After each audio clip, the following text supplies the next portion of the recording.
Oh, ito pa isa. Sige, pakinggan lang natin ng maigi yung mga reklamo ng mga reklamador. Oo, reklamo ng mga reklamador sa Pilipinas. Ito pa yung isa. Sige, pasok mga reklamador. O ano naman tong isang to? Ang gabi po, Luzon, Visayas at Mindanao. Sinampahan ng reklamo si dating Pangulong Rodrigo Duterte ng PNP-CIDG. Kaugnay ng pahayag nitong pagpatay sa 15 senador. Base sa reklamo sa Department of Justice, maituturing umano Ito naman. Basis sa... Taginan to.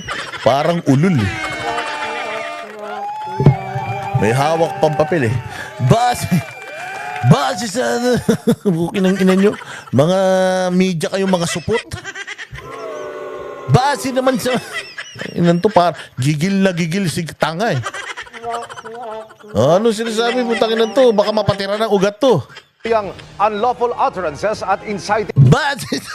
Ang tangin na nakakatawa yung tsura niya, promise. O, tinan nyo ha. O, kita nyo sabi ni Mel Chanco. Base sa reklamo sa Department of Justice, maituturing umano yang unlawful utterances at inciting to sedition. Pero giit ng dating tagapagsalita at abogado ni Duterte. Parang ulul na mo. At sabi na, gigil na gigil si Gago, baka matay ka sa salawal mo ha. O sige, diretso. Duterte, biro lang ang pahayag ng dating Pangulo. O, kinang ina nyo, biro nga eh. Nood kasi kayo nanood, di naman kayo dapat nanonood kasi. Mga tanga. Nakatutok si Mav Gonzalez. Sino na naman to? Tangin na to si Torre. Hoy, Torre. Putang lahat na lang gusto mo i-demanda ng sedition. Putang ina. Siguro pinaglihi ka sa sedition.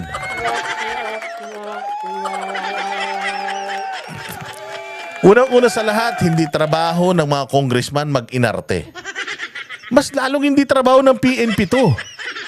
Putang ina niyan, PNP nagdidemanda? Ay, mga investigador kayo, nag-iimbestiga kayo dapat, di kayo nagdidemanda. Nang tinapay, sige. Dahil sa pahayag na ito ni dating Pangulong Rodrigo Duterte habang ikinakampanya ang kanyang senatorial slate, di patay natin. Kung makapatay tayo ng mga 15 na senador, di, pasok na tayo lahat. The only way to do it. Di ba? Nagtatawa na yung mga tao. Okay na nyo, masyado kayo seryoso, baka atakin kayo sa puso ha.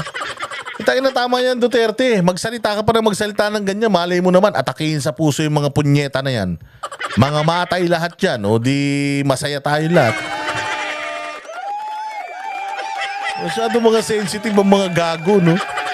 Tangin ina yan. Huwag kayo manunood ng pelikula, ha? Baka mamaya, pati yung pelikula ni Cardo Dalisay, seryosoin nyo, ha? Alam nyo naman na pelikula lang yun. Putya, parang sineryoso mo yung pelikula ni Cardo Dalisay sa ginagawa nyo eh. Itong ginagawa ni Duterte na to, pagpapatawa. Ganyan kasi kagaling na speaker si Duterte. Alam ng tao kung kailan nakakatawa, kailan hindi. Alam namin kung kailan siya nagbibiro, kailan siya seryoso. Si Bongbong, kita mo, patawa ng patawa, hindi naman nakakatawa. Balance Times. Sabi niya, di ba? Happy Balance Times. Sa inyo na presidente ka na, Balance Times. Hayop ka, Bongbong. Ano mo na, hindi na nga to tungkol sa'yo eh. Ikaw pa rin yung... Oh, eto. Oh, ano sabi ni Duterte? Is to pasabugin na lang natin yung ano. Nakita nyo? Utang ina niyan. Alam nyo naman napatawa yun eh. Tapos seryosoin nyo, sino ngayon ang may problema? Ha? Sino may problema? Si Duterte na nagpapatawa o kayo na mga walang utak? Siyempre may problema kayo. Problema nyo na yan. Kung sa tingin ninyo, masama yung sinabi ni Duterte, putang ina, sumbong nyo sa nanay nyo. Oo, pero kami, alam namin. Alam namin. O ito, sino may nagkaso? naghain kanina ng reklamo ang PNP-CIDG sa Department of Justice laban sa dating Pangulo para sa unlawful utterances and inciting to sedition. Unlawful utterances? Inciting to sedition? Putang ina, yan lang ba yung alam mong ikaso? Ito naman si Ito naman kasi, si Bongbong naman kasi. Bongbong, ikaw naman kasi. I-extend mo pa si Marbil, nandito naman si Andi dito naman si Tory, oh. Gawin mo na tong 5-star, 4-star general. Gawin mo ng PNP chief to. Puta, nangayayat na to, oh. Nangayayat na to sa dami ng panunumpa ng mga tao sa kanya. Oh. Sabi ko nga sa inyo, ito ang pinakagalit ang tao sa buong Pilipinas. O sabi ko nga sa inyo, kahit saan ka lupalop magpunta, kilalang kilala yung mukha nito. Mantakin mo dahil lang nag-joke ka at nakuhanan ng video yung pagjo-joke mo. Tayo na pwede ka ng kasuhan ngayon ng sedition. Sakit sa ulo. Sir, hindi nyo po trabaho yan, sir. Ang trabaho nyo po, sir, to serve and protect. Hindi po kayo dapat nagiging mga politiko. Masyado naman kayo. Hindi naman kayo hindi naman kayo sangkot. Unang-una sa lahat, hindi naman ikaw yung sinabihan. Wala naman sinabi doon na Tore. Patayin si Tore. Wala namang ganun. Anong iniiyak mo? Masyado ka namang papansin. Masyado ka namang epal. Wala ka bang magulang? Di ka ba mahal ng asawa mo? Di ka ba mahal ng mga anak mo? Bakit nagpapapansin ka lagi sa amin? Lahat na lang, sinampahan mo ng sedition.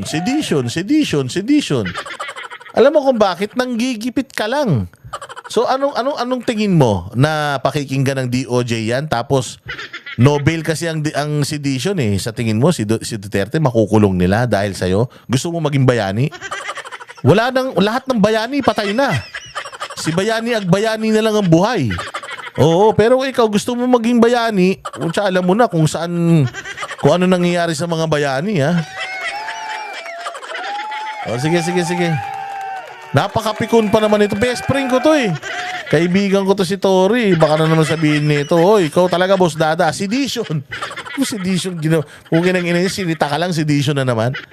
May sinabi ba si Duterte doon? May sinabi ba si Duterte doon sa kanyang speech niya na mag-aklas na tayo.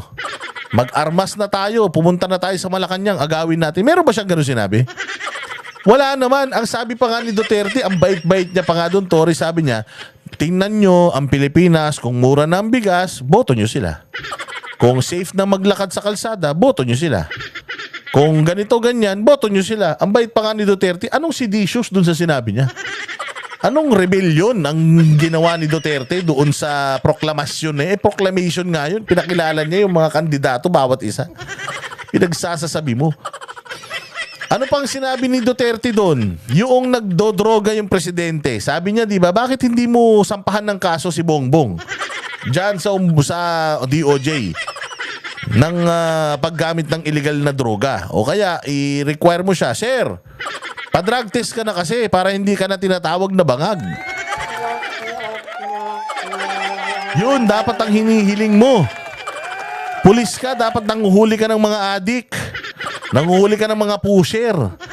O dapat nire-require mo, sinasabihan mo, sir, ako po si General Torre. Nasasaktan na ako sa mga sinasabi ng mga tao na adik ka daw. Ba't kasi hindi ka pa magpa-drug test? Adik ka ba? Dapat ganun ang ginagawa mo, sir. O, diretso. Yung bagong Pilipinas na eh. Hindi na pwede yung ganung mga statements na Bagong Pilipinas na? Bawal na yon? Nasa batas ba yon? Bawal na mag-joke, sir? Ang ina, twisted talaga yung utak mo, ah. Bawal yon, sir? Bawal? Bawal mag-joke? Bawal mag-joke? Tanginan yan. Kaya kayo pumapangit eh. Kaya ang papangit nyo na, hindi na kayo tumatanggap ng biro. Umagahan, joke only na lang. Tugon ng dating tagapagsalita at legal counsel ng dating Pangulo, nagbibiro lang ito. Alam nila na si Presidente Duterte ay nagbiro. Dati naman nilang alam yun na palabiro siya. Ano ba itong bansa natin? Hindi ka na po pwede magbiro? Magbibiro ka lang, papailan ka na ng kaso? Ang tingin din ng Sobra, no? Grabe Pilipinas, no? Kaya nga sabi ko nga sa inyo, bawal ka na mag-joke. Mantakin mo, ha? Si Duterte na nagjo-joke, puta, pinailan ng kaso. Delikado talaga tayo. Wala na talagang malayang pagpapahayag sa Pilipinas. Putang ina, mantakin mo. Pati si Duterte, kakasuhan mo. Tangay, no? So, paano yan? Si Vice Ganda. So, si Vice Ganda, pagka nagjo-joke yan, lahat binabanatan yan. Pag nagjo-joke si Vice Ganda, binababoy niya yung mga tagapanood niya. Di ba si Vice Ganda, binababoy sila Jessica Soho. Kung sino-sino pang mga personalities, di ba binababoy ni Vice Ganda? O, so paano yun? Pwede na rin ba natin idemanda si Vice Ganda dahil ayaw natin sa joke niya? Mga sirs, kung wala po kayong mga sense of humor, umalis na kayo sa Pilipinas. Pumunta na kayo sa Mars. O kasi dun sa Mars, kahit papano, o doon, nagpapadala na daw ng mga aso at saka mga unggoy doon. O baka pwede na kayong pumunta ron. O diretso.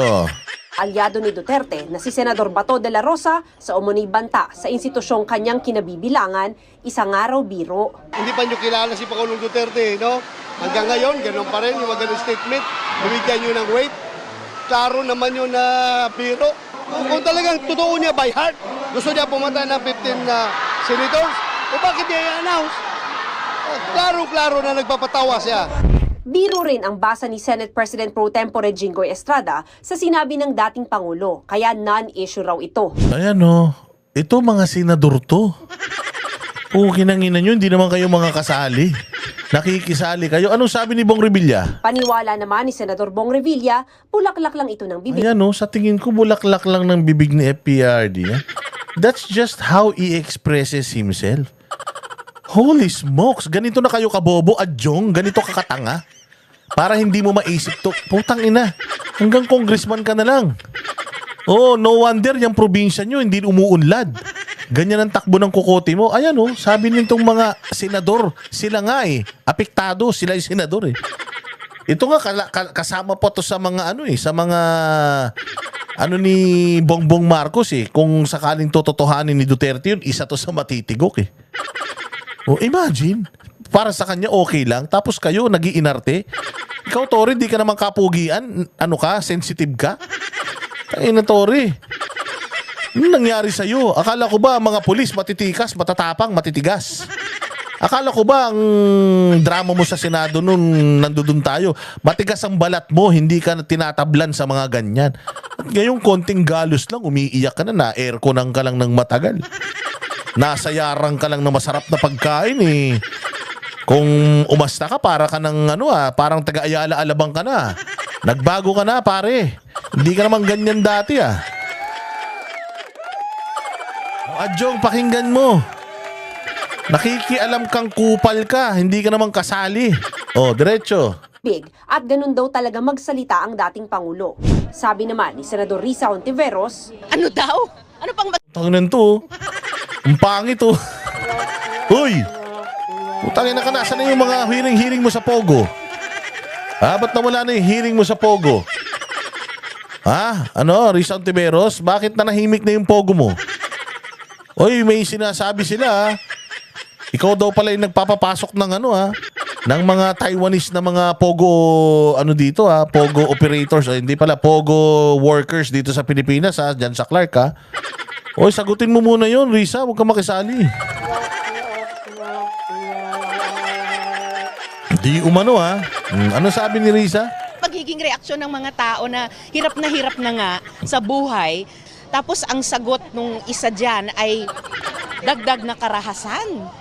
Talagang ewan ko lang sa kanila. Corny?